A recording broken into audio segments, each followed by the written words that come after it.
Hello, my name is Caroline Smith. I'm reading Indians of the Oaks by Melicent Lee, and this is Chapter 3, Roasting the Mescal. One day, the chief called his men together and said, "It is time for some of you to go into the desert and get the mescal stalks. The thickest parts are sweet and good, and the old people are hungry for them. And perhaps you can find some yucca stalks on the way. These yucca stalks were nice to eat. Bring home everything good that you can find."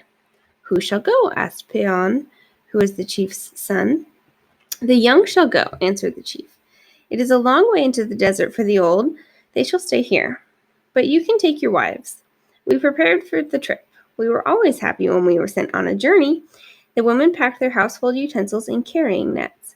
They took cooking oyas, the little water jars, and in the mouth of which they stuffed corks of brush.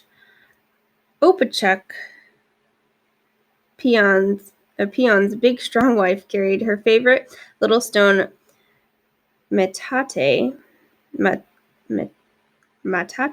for grinding seeds. The metate was a large oblong stone, almost flat. The center of the top was scooped out a little. The seeds would be poured into this shallow place and ground with a rubbing stone. The rubbing stone, which belonged to the metate, was a flat, round stone that fitted the hand. I learned to love Peon and Opachuk as if they were my own people. They were strong and kind, and I knew that I could trust them. The women put their basket caps on their heads to protect their foreheads from the cords of the carrying nets. The men carried their bows and arrows and nets full of deer meat. They fastened these nets to the fiber belts which they always wore around their waists. When we reached the desert, Peon said, "The women and the children will camp here. The rest of us will separate. We must not let one another see what we're doing. If one sees another roasting mescal, the mescal will not be sweet." I felt heavy-hearted. I didn't want to stay with the women and children. I didn't want to gather my mescal alone. Besides, I didn't know how. I thought I was going to stay with Peon. As Peon walked away, he looked back at me and saw the disappointed expression on my face. He said with a smile, "You are white. You come under a different law. You will not make the mescal bitter, and you are not a little child to stay with the women and children. Come with me." Happy again, I followed Peon. I looked back at the women. They were chattering like blackbirds. They were sitting under the bushes and kindling their fires with lighted punk, which they had carried down the mountain in the little oyas. None of their men said goodbye to them. The Indians never said goodbye. They walked silently off whenever they were ready to go. Soon we came to the mescal plants growing out of the rocky hillside in round bunches. The leaves were as sharp as daggers. The plants looked like the century plants that had grown in my mother's garden. Some of the stalks were covered with yellow flowers. "Peon!" I cried.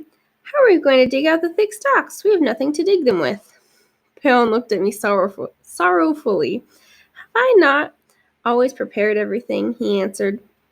I felt ashamed. I should have known by this time that Indians do not forget things which are important. Peon took a little worn trail to a cave. I followed him. We crept into the cave on our hands and knees. "I do not see anything here," I said, disappointed. Then I could have choked myself. I was doubting Peon again. He said nothing. I feared he would send me away if I did not behave more like an Indian. He took his long bow and began turning over the sticks of a wood rat's nest. Pretty soon he uncovered a long, heavy wooden crowbar. "Here is one," he said. "There should be two. Help me find the other." I knelt down near the nest and pulled away the sticks with my hands. "Why doesn't the rat come out?" I asked. Peon laughed. "Do you think this is really a rat's nest?" he asked. "I am the rat. I made this nest to fool people. Many other things are hidden here, too. I have made a deep nest." "Who would steal your things, Peon?" I asked. "I cannot tell you because you are a white boy," he answered quietly. I felt hot all over. White people would steal his things then.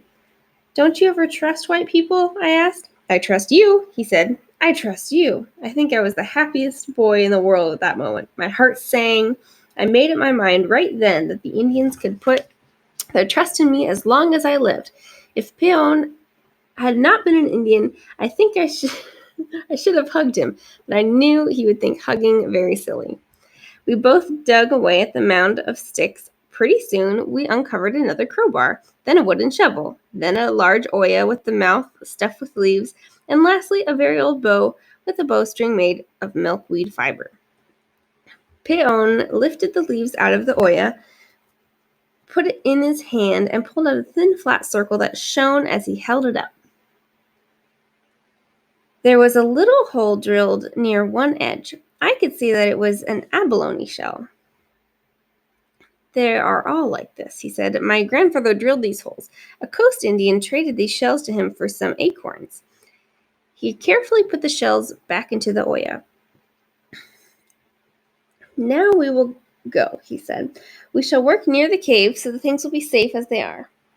We walked toward the groups of mescal plants. Circle round them, said Peon, and we will choose the best. We marked each good one with our eyes, and then we began to dig. Each of us used one of the wooden crowbars. We pushed it deep under the fleshy part of the stalk, standing away from the sharply pointed leaves. After a long time, our nets were filled with chunks of mescal. Then Peon said, I will dig a deep pit at the foot of this slope. Make a fire for me. And then he started to dig the pit with his wooden shovel. Make fire? I had never used fire sticks before. Peon had not even looked at me when he tossed me the sticks. He had been out of matches for several months, but he felt too shy to go to a white man's store. I put one stick on a flat rock and fitted the rounded end of the other stick into one of the pits, of which there were 3 in a row. Then I twirled it between the palms of my hands. I twirled and twirled. My long hair fell over my eyes. My palms ached, but I twirled and twirled. Pretty soon, I sighed loudly, and then I heard a laugh. I looked up and saw Peon looking down at me kindly.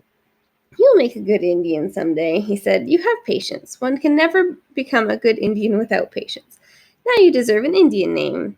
I will call you Kumeyaay. That means little man. Kumeyaay.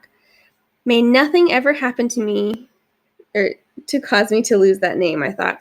I would try to be worthy of it always. Peon knelt down, took the stick out of my red, aching palms, with very few hard twists, started a fire. He lighted a bunch of sticks and carried it to the pit. Peon had dug a deep pit. He lined it with rocks and filled it with dry, sweet-smelling sage. Now he had made a big fire in the pit. He let the fire die down. Then he took out a few of the hot stones. He laid the mescal in the pit and put the hot stones over it so that there were hot stones above and below. He covered the hot stones with brush, then with earth. Then he made another fire over the earth. Now we will leave it, said Peon. We will forget it and let it cook. He gathered up the crowbar and the shovel and started to go. Are you sure that no one saw us digging or roasting? He asked. I ran around a little hill. I looked all about. I'm sure no one saw us, I said. But I can see someone else. He's roasting his stalks in the farther valley. Now you have spoiled his dinner for him, smiled Peon. We will let him eat some of ours. How long must we wait for the mescal to roast? I asked. Will it be long? It will be longer than a night and a day, said Peon. But I have waited more than 1 moon for a mountain sheep. They're scarce now. The white people are killing them off. Then he began to hum. And this is in a language that I don't speak, so I'm going to try my best. Emo kwa, mkwa, toyoi, twum-i, emo-mokwa. As Peon explained the words, they meant mountain sheep with horns, coming and going. I could see the picture in my head, I said. I can see the picture with my eyes, said Peon. I followed his look. Far off on a rocky hill beyond us was a sheep coming and going. It was the first mountain sheep I had ever seen. Are we going after it? I asked Peon. We are too late, said he. At that moment, I saw a little band of Indians creeping toward the sheep along the top of a hill. One Indian was kneeling, ready to draw his bow. He eats our mescal, we eat his sheep, said Peon as the sheep suddenly fell and tumbled down the cliff. That is the grandson of the old man who is roasting his stalks in the valley. And that is chapter 3. Join me next time for chapter